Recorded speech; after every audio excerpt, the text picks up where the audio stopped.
Caros irmãos e irmãs, o Senhor esteja convosco. Proclamação do Evangelho de Jesus Cristo narrado segundo Lucas. Vós, Senhor. Quando se completaram os dias para a purificação da mãe e do filho, conforme a lei de Moisés, Maria e José levaram Jesus a Jerusalém a fim de apresentá-lo ao Senhor. Conforme está escrito na lei do Senhor, todo primogênito do sexo masculino deve ser consagrado ao Senhor. Foram também oferecer o sacrifício, um par de rolas e 2 pombinhos, como está ordenado na lei do Senhor. Em Jerusalém havia um homem chamado Simeão, o qual era justo e piedoso e esperava a consolação do povo de Israel. O Espírito Santo estava com ele e lhe havia anunciado que não morreria antes de ver o Messias que vem do Senhor. Movido pelo Espírito, Simeão veio ao templo. Quando os pais trouxeram o menino Jesus para cumprir o que a lei ordenava, Simeão tomou o menino nos braços e bendisse a Deus. Agora, Senhor, conforme tua promessa, podes deixar teu servo partir em paz, porque meus olhos viram tua salvação, que preparastes diante de todos os povos, luz para iluminar as nações e glória do teu povo Israel. O pai e a mãe de Jesus estavam admirados com o que diziam a respeito dele. Simeão os abençoou e disse a Maria, mãe de Jesus: Este menino vai ser causa tanto de queda como de reerguimento para muitos em Israel. Ele será um sinal de contradição. Assim serão revelados os pensamentos de muitos corações. Quanto a ti, uma espada te transpassará a alma. Havia também uma profetisa chamada Ana, filha de Fanuel, da tribo de Asser. Era de idade muito avançada. Quando jovem, tinha sido casada e vivera 7 anos com o marido. Depois ficara viúva e agora já estava com 84 anos. Não saía do templo dia e noite servindo a Deus com jejuns e orações. Ana chegou nesse momento e pôs-se a louvar a Deus e a falar do menino a todos os que esperavam a libertação de Jerusalém. Depois de cumprirem tudo conforme a lei do Senhor, voltaram a Galiléia, para Nazaré, sua cidade. O menino crescia e tornava-se forte, cheio de sabedoria, e a graça de Deus estava com ele. São para nós, irmãos e irmãs, palavras de salvação. Podemos sentar um instante?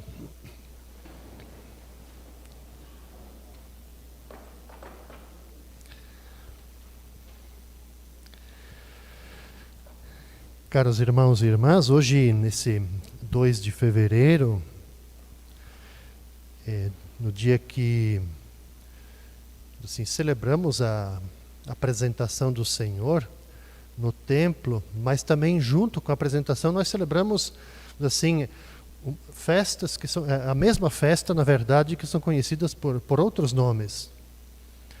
Então, seja essa apresentação de Jesus no templo, no sentido para ser oferecido a Deus, mas também ao mesmo tempo em muitas comunidades, muitas igrejas, a gente celebra a purificação de Maria. Também é nesse dia, nessa perspectiva onde que o Simeão, como nos mostra o Evangelho de hoje, ele revela o destino sofredor e ativo de Maria. Se vocês recordarem, em muitas paróquias, hoje se tem aquela famosa festa das 7 dores que purificam e iluminam. Maria, mas também purificam e iluminam a nossa vida quando ela é assumida de fato a serviço dos outros. E também celebramos hoje, na igreja, em muitos locais, a festa da luz. Nossa Senhora das Candeias, Nossa Senhora da Candelária. Alguns outros lugares, como em Porto Alegre, Nossa Senhora dos Navegantes. Enfim, temos um conjunto de celebrações. Nossa Senhora, a Festa da Luz, Nossa Senhora das Candeias, no sentido, assim, em muitos locais, as grandes procissões com velas, né, as candeias, na perspectiva de Cristo, luz das nações, mas dar graças a Deus pelo dom da vida de cada um de nós. Então é um dia, eu diria assim, muito rico, em termos de celebrações. Veja que o Evangelho de hoje, ele mostra para a gente o que, assim, uma forma de a gente, assim, experimentar o modo de Deus agir. E a gente vai perceber que o modo de Deus agir, ele é discreto, é silencioso.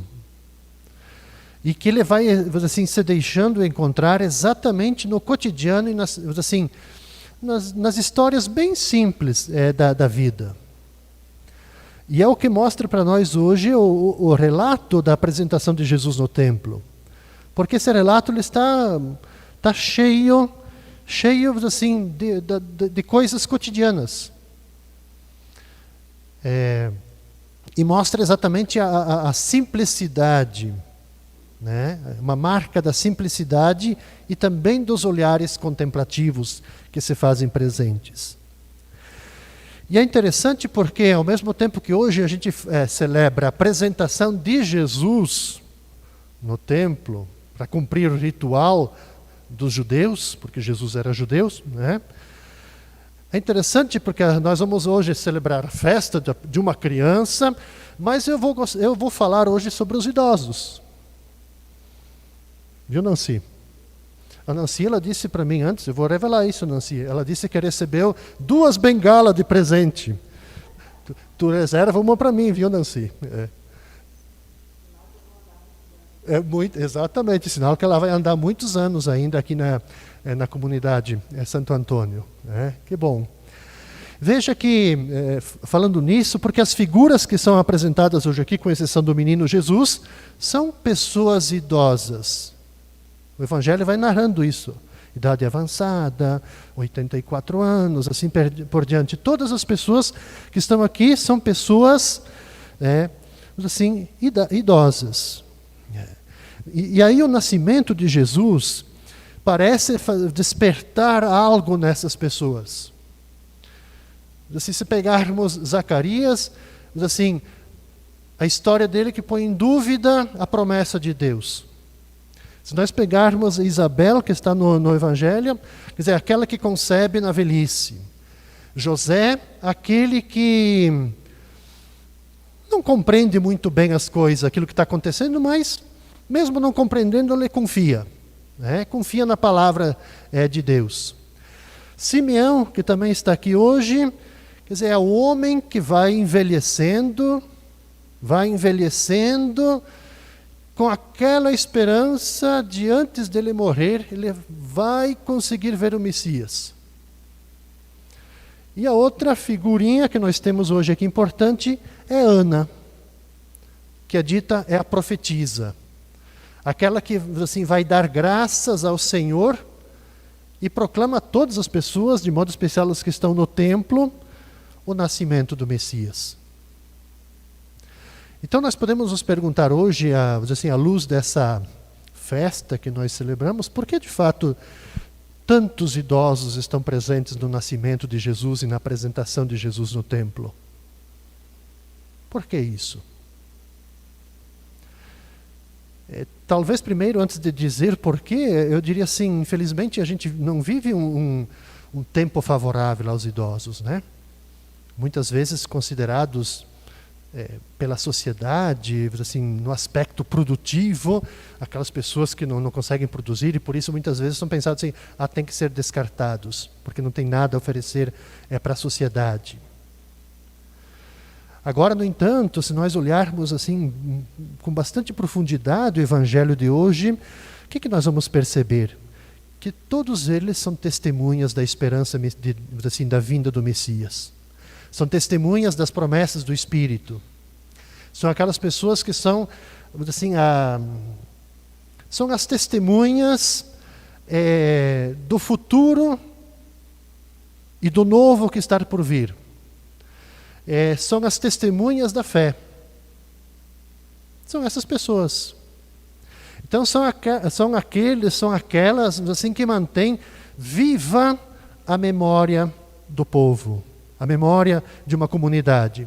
Mantém viva, nós poderíamos dizer assim, a continuidade da história. São eles, são elas que sustentam, assim, nos braços deles, o novo que começa. Simeão que toma no colo o menino, o novo que começa. São eles também, são elas, assim que eu diria assim, que esquecem, de certa maneira, se dá para dizer dessa forma, a nostalgia do passado, mas eu diria assim, sorriam bastante, se alegram, cantam com o nascimento do novo.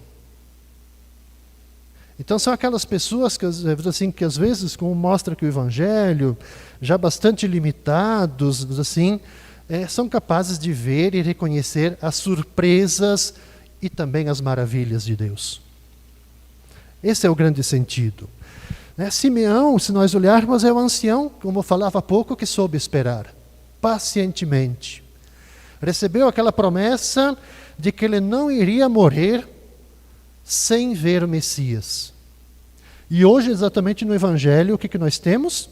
Quer dizer, vemos ele com o menino nos braços. E aí o que nós percebemos? Esse grande hino, assim, onde que ele sente a sua vida realizada, ele reconhece o sentido de tudo aquilo que ele viveu. E aí sim, ele pode, digamos assim, se soltar, pode se abandonar em paz, porque a promessa foi realizada. Ele vai dizer, eu vi o Senhor. Então, eu diria assim que numa sociedade como essa que nós vivemos, que tem um constante conflito, uma constante tensão, eu diria assim, entre as gerações, a gente diz o conflito de gerações, acho que a figura de Simeão, para a gente, ela é interessante. Eu diria assim que ela se torna para nós curiosa e, ao mesmo tempo, bastante simpática. Por que eu digo isso? Porque, assim, nos seus braços, estão, assim, se unem e abraçam o velho e o novo. Os seus braços, nós poderíamos dizer assim, que eles são capazes de apertar o passado, mas ao mesmo tempo o presente, que é o menino Jesus. Então, assim, eu diria que o Simeão mostra para nós que, tendo o menino Jesus em seus braços, mostra para a gente a harmonia entre o que se vai e aquilo que está chegando, o que vem. É a passagem. Mas nós podemos dizer assim, a gente conhece a história pelos relatos bíblicos de Simeão, que ele não tem nada, não tinha nada, mas que ao mesmo tempo, nesse encontro de segurar o menino nos seus braços, ele tem tudo.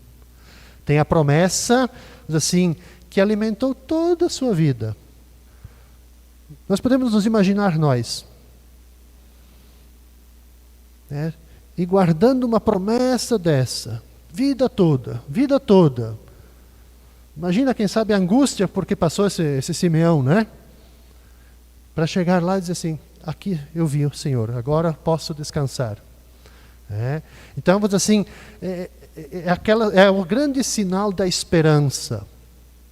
Alguém que mantém a esperança até o final.